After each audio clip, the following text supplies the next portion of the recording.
Good evening. After long time मैं video कर रहा हूँ ना, कोई टॉपिक नहीं मिल रहा था।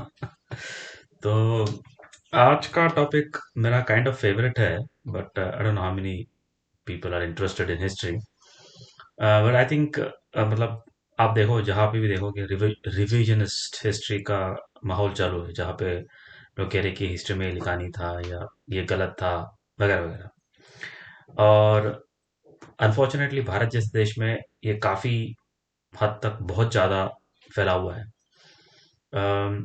सो ऐसे बहुत सारे हिस्टोरिकल इवेंट्स हैं जिनको मिस रिप्रेजेंटेड किया गया है, बिकॉज वो हमारे लोकल हिस्टोरियंस ने नहीं लिखे थे।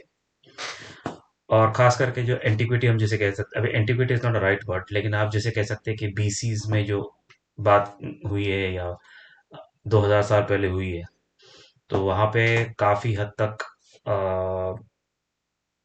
मतलब एम्बिग्यूटी है। And one of the reason for that ambiguity could be, it could be कि जो रिटर्न हिस्ट्री हमारी गायब हो गई, जो कि हमारे जो कॉलेजेस यूनिवर्सिटीज थे अक्रॉस इंडिया, जहाँ पे प्रोबेबली रिटर्न डॉक्यूमेंट रखे गए थे, वो पूरे डिस्ट्रॉय हो चुके हैं। जहाँ तक वेद उपनिषद वगैरह उनका उनका जो सवाल आता है, तो लोगों ने उन्हें बाहर किया था क्योंकि वो ओरल ट्रेडिशन से आ रहे थे। तो जो लेकिन जो कंटेम्प्रेरी हिस्ट्री उस वक्त की थी, जैसे कि चंद्रगुप्त मौर्य की थी या कौटिल्य की थी, वो काफी हद तक एम्बिग्यूटी में है, क्योंकि उसका डॉक्यूमेंटेशन नहीं है। एंड आज के जो डे में हमेशा एम्पेरिकल प्रूफ को काफी इंपॉर्टेंस दिया जाता है कि अगर कोई दस्तावेज या डॉक्यूमेंट्स नहीं है, तो कहते हैं कि यार हिस्ट्री वैलिड नहीं है। एंड देन उसके बाद होता है कि एक सर्कुलर ट्रुथ नाम की कहानी आजकल आपने बहुत देखा होगा कि मीडिया में फेक न्यूज वगैरह का चक्कर होता है कि एक कोई एक जगह पे कोई एक फेक न्यूज डालता है, फिर देन उस फेक न्यूज पे कोई और फेक न्यूज लिखता है, बड़ा न्यूज़पेपर या न्यूज पर। पर लेकिन जो पहले वाला लिखा होता है वो अपोलॉजीज मान लेता है कि भी मैंने तो गलती की, लेकिन ये जो न्यूज पूरी स्प्रेड हो जाती है और बाद में इट बिकम्स अ फैक्ट। क्योंकि क्योंकि फैक्ट इसलिए हो जाती है क्योंकि काफी हद तक वो स्प्रेड हो चुका होता है, तो उसको करेक्शन करते भी है लेकिन लोगों के मेमोरी में वो रहता नहीं है।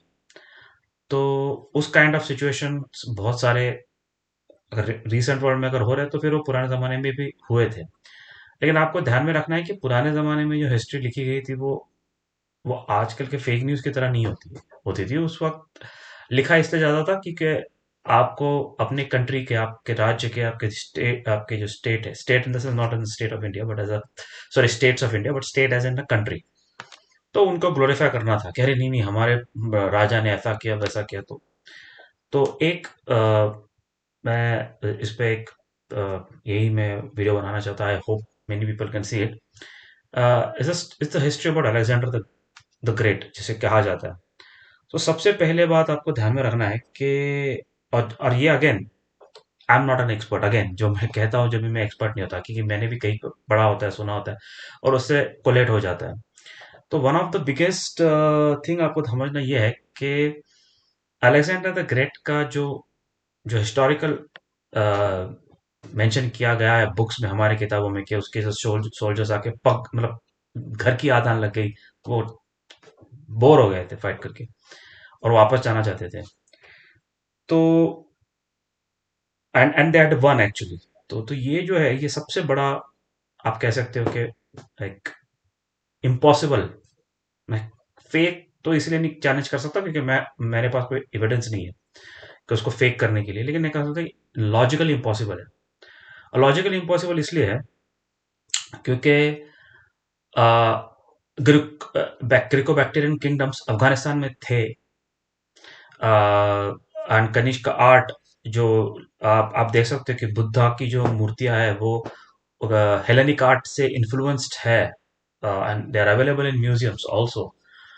सो वहां पे art and culture flourish flourish हुआ, मतलब वहां पे लोग रहने लगे थे। वो किंगडम थे उधर, ग्रीक इंडो ग्रीक किंगडम जैसे कहते थे।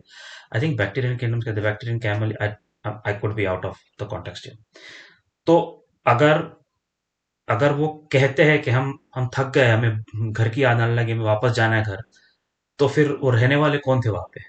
ये सबसे बड़ा क्वेश्चन आना चाहिए कि अगर जो जीत गए और वो बोले कि चलो नहीं घर की याद है, तो फिर वहां रहे कौन फिर? अच्छा, सोल्जर्स उस जमाने में कैसा होता था कि रेडिंग वगैरह काफी हद तक होता था। मतलब कोई भी एनिमी जब आती थी तो यूजुअली वो रेड करते थे। रेडिंग में क्या होता था कि they will like destroy cities. जो खाना पीने का साधन है उसको चोरी चोरी कर लेते थे और स्लेव्स वगैरह पकड़ के लेके जाते थे। ये काफी हद तक था। तो फिर ऐसे जब आप कर रहे हो और women at those times, I mean can pretty much assume कि वही होता होगा। तो ये कहना कि कोई एक जीतता हुआ आ रहा है और एक जो सोल्जर है उसको बहुत सारा पैसा मिल रहा है लूटा हुआ, इन इन टर्म्स ऑफ स्लेव्स मिल रहा है, तो वो अचानक उस जीतते हुई चीज को छोड़ के जाएगा क्यों? तो ये भी साइकोलॉजिकली मैच नहीं होता। हिस्टोरिकली तो मैच होता ही नहीं है बिकॉज ग्रीक किंगडम्स थे, हेलेनिक इन्फ्लुएंस था आर्ट एंड कल्चर्स पे, एंड देवर सब्सटैंशियल। और यहाँ तक कि कहा जाता है कि चंद्रगुप्त मौर्य के आई थिंक बेटे की या किसी को तो उनकी शादी हुई थी, उनसे उनकी भी शादी हुई थी। तो daughters were given in hand. तो ये कब होता है? जब सामने वाली आर्मी पावरफुल होती है usually. In I know it sounds a bit पुरुष प्राधान्य सोसाइटी की तरह दिखता है, बट पुराने जमाने में यही होता था कि जब जो राजा हारता था या हारने के कगार पे था तो usually he used to give away his daughters और चिल्ड्रन कि भाई चलो ठीक है तुम शादी कर लो इनसे। संधि हो जाती थी, भाई ठीक है फाइटिंग नहीं करोगे, तुम्हारा बेटा हमारा भी आधा खून है, सो एंड सो फोर्थ। और वो हिस्टोरिकली नोन है कि आई थिंक चंद्रगुप्त मौर्य का Bindusara was also half Greek, I don't know, I people are different. So ये भी एक थर्ड एविडेंस है। सबसे बड़ा एविडेंस अगर आप इस अलेक्जेंडर के विक्टोरियस सिनारियो में आप देखोगे तो है घोड़े का। इस पे काफी प्रोग्राम्स बने हैं यूट्यूब पे, और आप खुद भी रिसर्च कर सकते हो उसमें। जो घोड़े थे वो दो जगह पे डेवलप हुए। एक तो इंडिया का जो एक, आप सोच सकते हैं कि मालवा प्लेन जिसे कहते हैं, अभी पता नहीं एग्जैक्टली वो, लेकिन जो राजस्थान गुजरात दिल्ली एरिया है, महाराष्ट्र टचिंग होके जाता है वो। और महाराष्ट्र में भीमतोड़ी करके पोनीज होते थे, और खच्चर इसे कहते हैं, भीमतोड़ी या भीमताड़ी करके, तो जिसपे मराठा सोल्जर्स काफी पॉपुलरली यूज करते थे क्योंकि उन जो पोनीज की आदत ये थी कि वो माउंटेन चढ़ सकते थे। जो नॉर्मल हॉर्सेस होते हैं उनको प्लेन्स चाहिए भागने के लिए। तो जो आप कह सकते हैं सेंट्रल एशियन हॉर्सेस होते हैं वो, उनको प्लेन्स चाहिए भागने के लिए। उनको उनका ऊबड़ खाबड़ पे वो भाग नहीं सकते। मतलब ऊबड़ खाबड़ का भी एक डेफिनेशन होगा, obviously I am not again an horsing expert. और तो ये होते थे, तो ये लोकलाइज्ड के लिए तो यूज होते थे। लेकिन अगर आप देखोगे कि evolutionary evolution of the horse जो हुआ है, जो हॉर्स की हाइट बढ़ी है आज, अगर आप किसी घोड़े को देखोगे यूरोपियन पर्टिकुलरली, तो काफी काफी ऊंचे होते हैं। मतलब 6 7 8 10 फुट के भी हो सकते हैं कुछ घोड़े। पुराने जमाने में वो इतने थे नहीं बड़े। लेकिन उसका एविडेंस क्या मिलता है? उसका एविडेंस ऐसा है कि बहुत सालों पहले जो सैडल होता है, आप सैडल को मराठी, सॉरी मराठी का इंग्लिश शब्द मुझे पता नहीं, लेकिन जो घोड़े पे जो आवरण लगा रहता है जिसपे आप बैठ सकते हो, जो काफी स्मूथ रहता है, जिसपे आप पैर भी अटका सकते हो उस मेटल प्लेट्स में, इसको सैडल बोलते हैं। अब हिंदी या कोई वर्ड होगा मुझे याद नहीं, लेकिन ये सैडल इन्वेंट ही नहीं हुआ था। तो अगर आप सैडल इन्वेंट नहीं हो रहा है तो आपको ध्यान में रखना है कि जो स्पाइनल कॉर्ड होता है ना घोड़े का, वो इतना, मेरे ख्याल से इतना बड़ा होता है। दिस काइंड ऑफ इतनी ब्रेथ, आज के घोड़े की आप बात करो तो ऐसा मिडल ऑफ द बैक जैसे हमारे बैक पे। लेकिन हमारा बैक कैसे, हमारी बैक भी फ्लैट है तो घोड़े की बैक ऐसी हो जाती है। तो उसका जो पॉइंटेड होता है, बिना सैडल के आपको बैठना बहुत डिफिकल्ट है। तो डिफिकल्ट इसलिए क्योंकि यू विल गेट हिट, आपको लगेगा, आपकी जो आपका जो स्पाइनल कॉर्ड का आपका जो मंकी बोन है उस पे लगेगा आपको। सो उसको सॉफ्टन किया जाता है, उस पे ब्लैंकेट्स रखे जाते हैं या करके जाते हैं। This was before the invention of saddle. Saddle तब आए नहीं थे। और आप पुराने दस्तावेज निकाल के खोल के देखेंगे तो आपको, इवन मूवीज में देखोगे तो आपको दिखेगा कि उस घोड़े पर सैडल नहीं है, तो बिना सैडल के भागते थे, राइट? अभी आपको देखना है, अभी सोचना है लॉजिक पे कि जो घोड़े पे सैडल ना हो, यानी आपको ना पैर पकड़ने के लिए जगह है ना कहीं पे भी है, आप उसको दौड़ा नहीं सकते। It's it's mechanically impossible. आप घोड़े पर से स्लिप हो जाओगे। थोड़ा बहुत दौड़ सकते हो आप, इमेजिन आप पूरा प्रेशर उस पर डाल रहे हो। ये फर्स्ट थिंग। तो ग्रीक्स के पास सैडल्ड हॉर्सेस थे नहीं। और जो अगर आप कोई और पुराना मतलब जो कुछ कमर्शियल फिल्म देखोगे तो उसमें घोड़े पे सैडल्स है, राइट। लेकिन जो ओरिजिनल अगर आप थोड़े बहुत देखोगे जो कि ऑथेंटिसिटी के लिए थोड़ा लेते हैं, उसमें उन्होंने दिखाया कि घोड़े पे सैडल्स थे नहीं, तो बिना सैडल के घोड़ा दौड़ नहीं सकता, आप दौड़ा नहीं सकते उसको, क्योंकि यू विल गेट हर्ट, क्योंकि आपको सपोर्ट कुछ नहीं है। और जो ब्लैंकेट्स वगैरह डालोगे, कितना भी डालोगे तो भी वो थोड़े ना रहने वाला है। अगर स्पीड पे आ गया तो वो फिसल जाओगे, आपको पूरा बैलेंस पे रखना है। That's one thing. Second thing ऐसा है कि जो ग्रीक जो जो हिस्टोरियंस है, उन्होंने घोड़े को कैसे चलाना उसको बताया गया है। तो उसको बताया इसलिए गया है कि उन्होंने कहा कि उसको पकड़ने के लिए आपको आपके जो थाइस होते हैं उनसे घोड़े को पकड़ना है तगड़ा। आज का घोड़ा अगर आप देखोगे तो काफी बड़ा होता है, उसको आप पकड़ के उतना रख नहीं सकते। लेकिन ये थोड़ा सा लाइट रीजन है, क्योंकि हो सकता है कि आप में उतनी क्षमता हो कि आप पकड़ लोगे उसको, ताकि आप फिसलोगे नहीं। लेकिन ये पॉसिबल नहीं है। थाइस से अगर आप एक बड़े हॉर्स को, आज की तारीख का जो घोड़ा है उस पे अगर आप बिना सैडल के बैठोगे और थाइस से सिर्फ पकड़ने की कोशिश करोगे और उसको दौड़ागे, तो आप ज्यादा टाइम नहीं दौड़ सकते। It's impossible. इम्पॉसिबल इसलिए है क्योंकि आपको इंजरी होगी, ऊपर से आपका बैलेंस फिसल सकता है। और स्पेशली इन बैटल, अगर आप किसी के साथ युद्ध कर रहे हो, तो जाहिर सी बात है आपका बैलेंस और हिलेगा, कोई आपको खींच के निकाल सकता है। और बिना सैडल के तो आप ऐसे ही निकल सकते हो। It's quite easy, right. अगर मुझे मालूम है कि आपको कोई आपका आप ऐसे ही बैठे हुए हो उस पे आपको कोई पकड़ने के लिए कुछ है नहीं, तो मैं तो आपको पीछे से खींच सकता हूँ, आपका पैर पकड़ के खींच सकता हूँ, आप वैसे ही गिर जाओगे, राइट। सो और सबसे इंपॉर्टेंट चीज इवोल्यूशनरी फैक्टर में, ये जो घोड़े होते थे वो काफी छोटे थे। खच्चर भी नहीं थे, खच्चर से भी छोटे थे वो। आप कह सकते हो कि आज का एक सॉर्ट ऑफ आप एक गधा ले लीजिए, गधा तो बोलना नहीं चाहिए, बट जो डोंकी होता है उसकी साइज से उससे छोटे घोड़े थे वो। That is how the evolution has happened. And बाद में जाके वो घोड़े थोड़े थोड़े बड़े हो गए, फिर बाद में जब सैडल आ गया तब तब जाके लोग उस पे, आज तो आप कंप्लीटली मैनेज्ड सैडल पे और कर सकते हो, राइट। और you have to also understand about those ages, iron ages, copper ages, उसके हुक्स को लगाना, मतलब जो घोड़े के पीछे जो नाल लगानी होती है। तो बहुत सारा उसमें इवोल्यूशन आ चुका है। तो अगर आप सोच सकते हो कि बिना सैडल के घोड़ा दौड़ा के अलेक्जेंडर आके गया उस आर्मी के साथ जिस आर्मी के साथ हाथी थे। अभी हाथियों को सिर्फ इंडियन लोगों को ही पता था ट्रेन करना या करना, तो उस जमाने में इंडिया के पास घोड़े थे या नहीं थे ये इरेलेवेंट है। रेलेवेंट की है कि इंडिया के पास हाथी थे, ट्रेंड हाथी थे। और अगर आप इमेजिन कर सकते हो तो, सो हाथी अगर पूरा पागलों के दौड़ रहा है, तो अगर आपके पास इक्विवेलेंट आर्मर या भाले खर्ची नहीं है, तो चांसेस आर वेरी हाई कि आप रौंद दिए जाओगे। और हुआ वही है। ये युद्ध हुआ कि नहीं भी पता नहीं, क्योंकि भारत के किसी लिटरेचर में पोरस नहीं मिलता। हो सकता है वो कोई लोकल चिफ्टन हो वहां का, जिसने शायद फाइट डी होगी, लेकिन उसका पूरा वर्णन है वो ग्रीक मैथोलॉजी में ग्रीक पेंटिंग भी है, जहां पे लिखा गया है कि जो 7 फुट का बंदा था, और अलेक्जेंडर अपारेंटली 5 फुट समथिंग था। तो हो सकता है 7 फुट वो ज्यादा बोल रहे हैं, मतलब प्रॉबेबली उन लोग दिखाने की कोशिश करें कि आर्मी एनिमी बहुत बड़ा था, हम छोटे थे फिर भी हम जीत गए।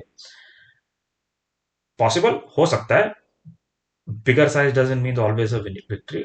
लेकिन ये हाइट मैच करती है। आज भी अगर आप जाओगे नॉर्थ इंडियन, मतलब हरियाणा साइड वगैरह आप जाओगे, अफगानिस्तान साइड में आपको लंबे चौड़े लोग मिलेंगे, 6 साढ़े 6 फुट इजीली मिलेंगे लंबे चौड़े, तो वो कोई मैटर नहीं करता।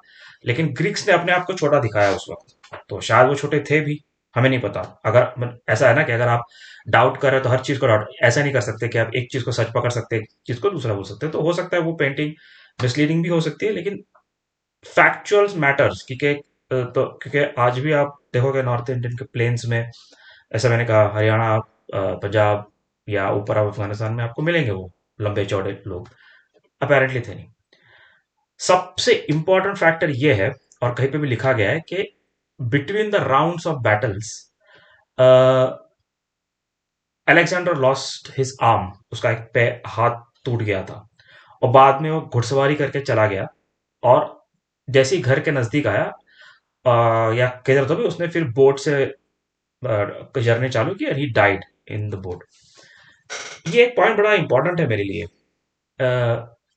इसलिए कि जब विक्टोरियस लोग जाते थे अपने गांव में या अपने शहरों में कि मैं जीत गया, मैं जीत गया, तो कभी भी वो बोट से नहीं जाएंगे, बिकॉज घोड़े पर जाना बेटर रहता है।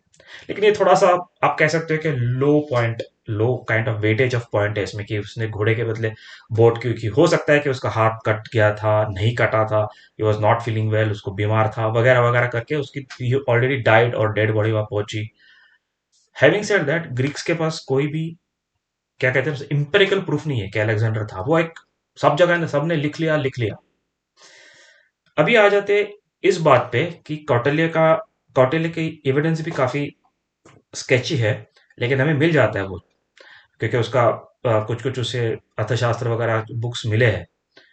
लेकिन कौटिल्य का ऐसा है कि अगर आप देखोगे कि तो उसे ग्रीक्स ने या किसी कोर्ट ने इंसल्ट किया था। Again, you have to call me, अगर मैं पॉडकास्ट बना रहा हूँ तो मैं I should have read about it, but मुझे ठीक से याद नहीं आ रहा, बट उसका इंसल्ट किया था कोर्ट में किसी ने, एंड तभी वो कसम खाता है कि मैं मेरी जो शाखा है, मतलब बाल छोड़ूंगा, और then he comes to Magadh, जो कि आज का बिहार है, पाटलिपुत्र, और वहां पे वो धनानंद करके राजा था, because he is not interested कि यो ग्रीक्स क्या कर रहे हैं, उस पर वो इंटरेस्ट नहीं था उसका।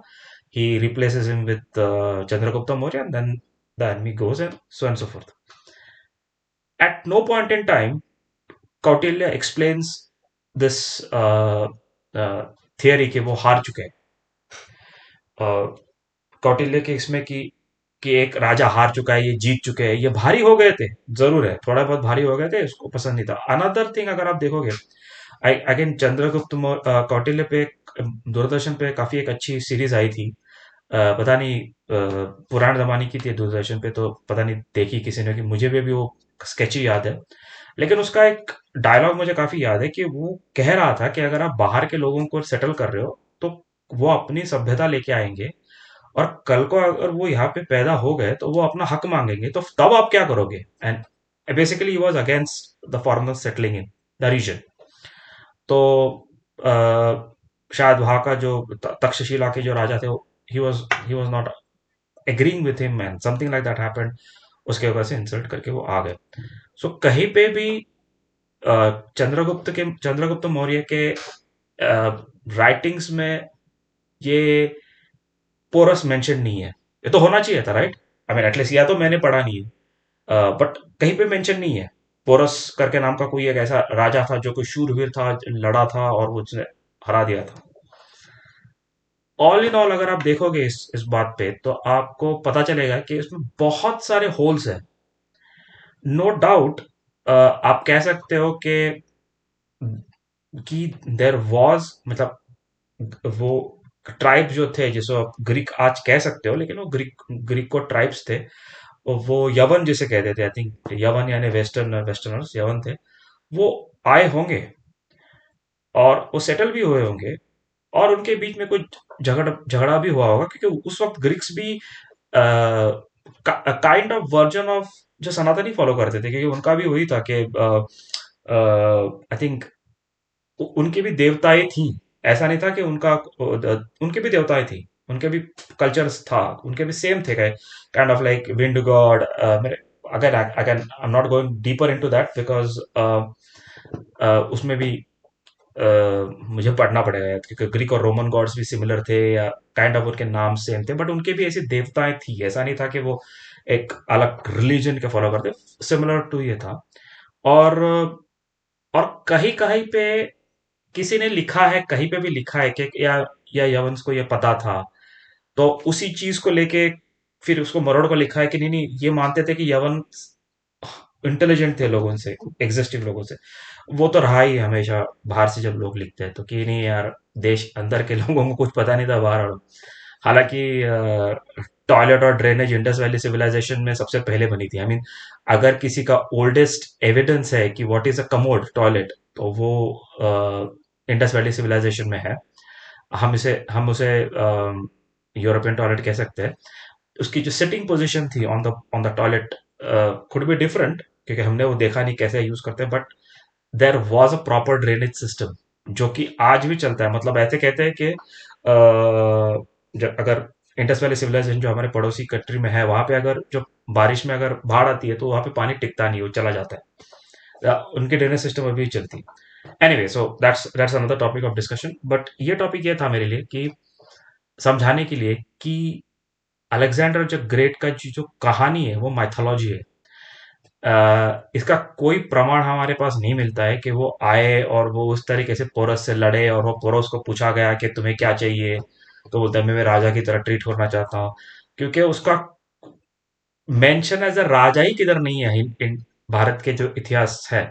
और मैंने पहले कहा कि उसका कारण कुछ भी हो सकता है, या तो ही वॉज अ लोकल चिफ्टर, लेकिन सबसे इंपॉर्टेंट चीज है कि उसका मेंशन इवन कौटिल्य के राइटिंग्स में नहीं है। नहीं तो नहीं तो सोचने वाली बात ये होती कि कौटिल्य जाके जो कन्विंस करने गए मगध में जाके, जो चंद्रगुप्त मौर्य को कन्विंस किया, तो क्या कौटिल्य खुद आके पोरस को नहीं कन्विंस कर सकते थे कि यार तुम ये क्या कर रहे हो, तुम तो एक जीत चुके हो उनसे, अभी तुम कौन सा बड़ा ये कर रहे हो, तुम जीतो और इनसे। सो ऑब्वियसली जो पोरस था वो लड़ने के लिए तैयार नहीं था आगे जाके। क्यों नहीं था लेकिन? क्योंकि वो था या नहीं था वही पता नहीं हमें। अ, हो सकता है could be a local shifter ही, मतलब ऐसा होता है ना कि बड़े बड़े देशों में, बड़े बड़े देशों में की बात नहीं है, बट लेकिन एक एक राजा है, उसके पास कोई एक एक सरदार रहता है, उसने वो भेजा रहेगा अरे भाई ये देखो क्या कर रहे हैं, और जाके उसने जाके चपेट लगाई होगी उनके, भाई क्या कर रहे हो तुम लोग यहाँ पे, क्यों आ रहे हो, निकलो यहाँ से, दैट सॉर्ट ऑफ थिंग। हो सकता है, वी डोंट नो।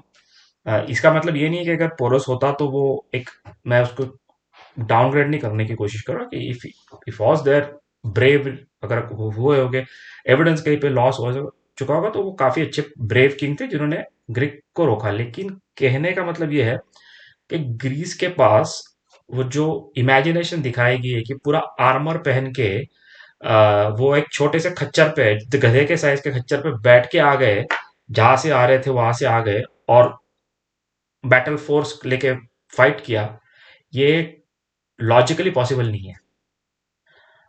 उसको एनेक्ट भी कर नहीं सकते आप। करने के लिए अभी इतना मेरे पास, I mean nobody has that kind of finances, but करना चाहिए जिनको आदत है।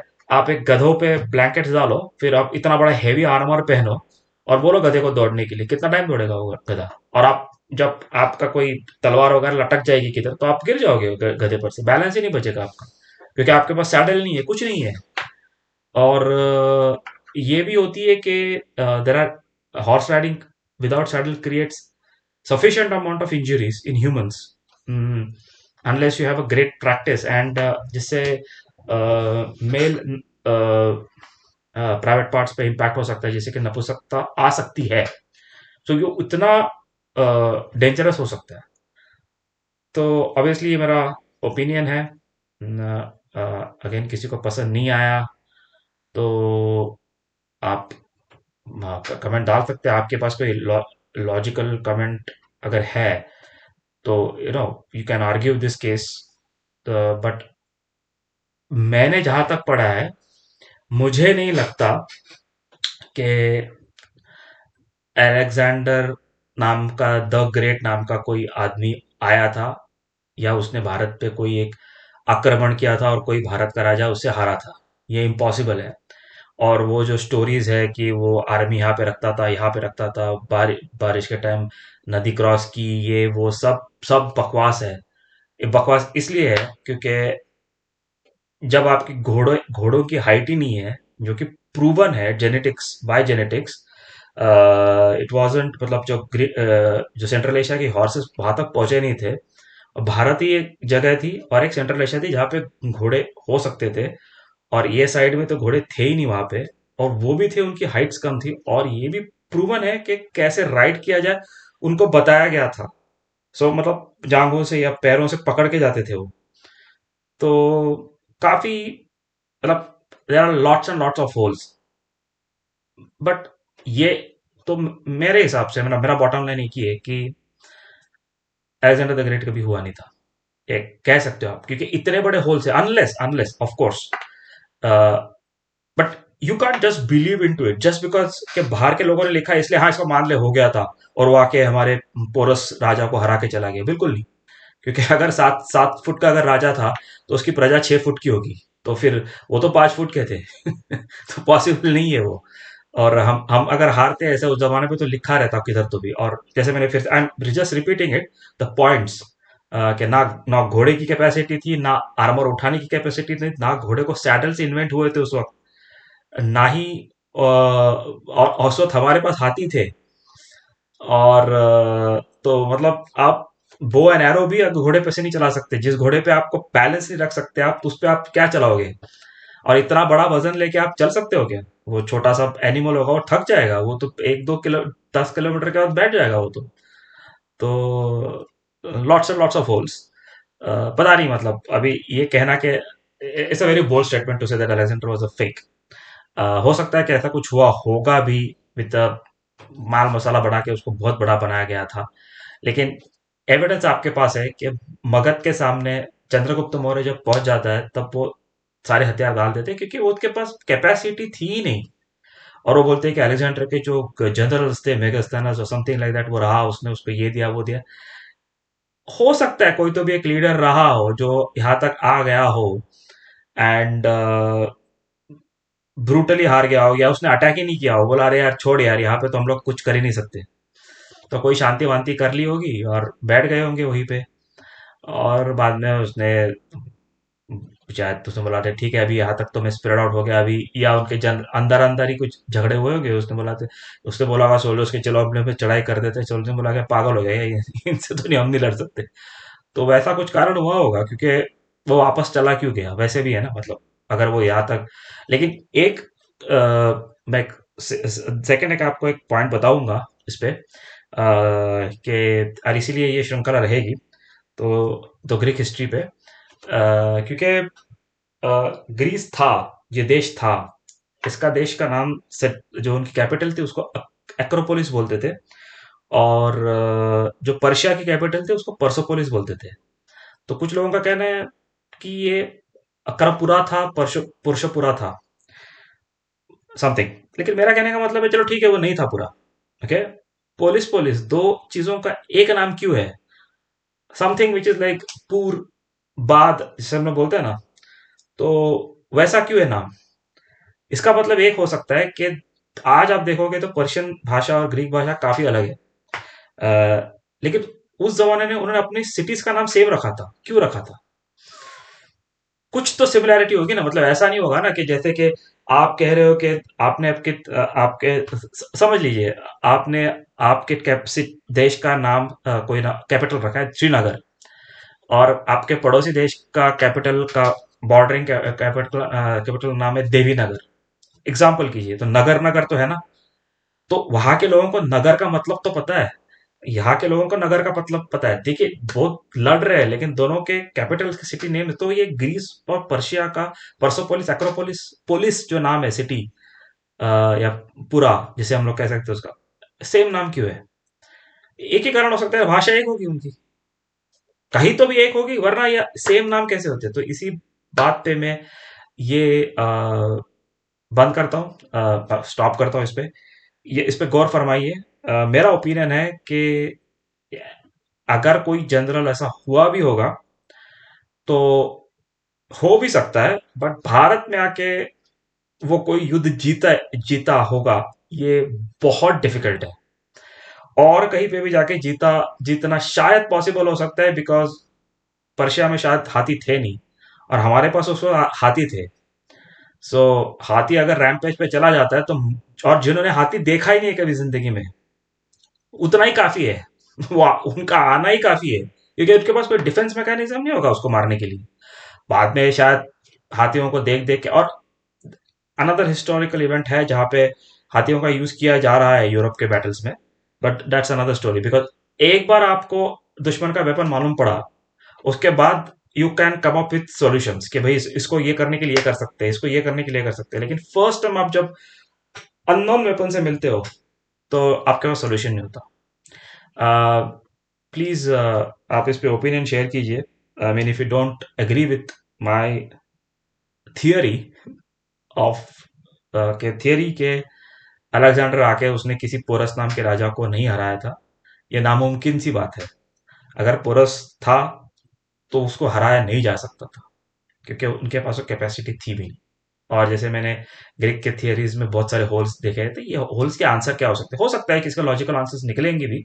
तो अगर आप निकल सकते हो तो फिर वेल एंड गुड, आपके पास चैट्स है, आप अपने क्वेश्चंस डालिए and I try to answer it. अगर मैं नहीं आंसर कर सकता तो I will say apologize, I apologize, मैं बोलता हूँ कि